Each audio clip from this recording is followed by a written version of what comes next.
अस्सलाम वालेकुम नाज़रीन, आपको एक बड़ी खबर से आगाह करते चले। नूर मकदम कत्ल केस में मुल्जिम जाहिद जाफिर को पंजाब फॉरेंसिक लेबॉरेटरी में लाहौर पहुंचा दिया गया है। जी हां नाज़रीन, साबिक सफीर की बेटी नूर मकदम के कत्ल केस के मुल्जिम जाहिद जाफिर को पंजाब फॉरेंसिक लेबॉरेटरी लाहौर पहुंचा दिया गया।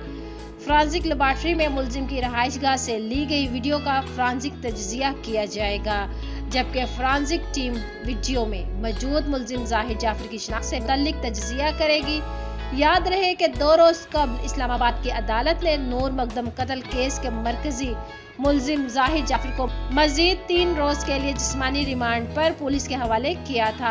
मुल्जिम जाहिद जाफिर को 31 जुलाई को अदालत के सामने पेश किया जाएगा। जियो न्यूज ने अपनी रिपोर्ट में इंकशाफ किया था कि मुल्जिम जाहिद जाफिर ने नूर मकदम को कत्ल करने के बाद सबसे पहले अपने वालिद को कॉल की और घर आने के लिए कहा, और उसके बाद अपने वालिद के दोस्त को भी कॉल की कि इस सारी सूरत हाल को कंट्रोल कर ले।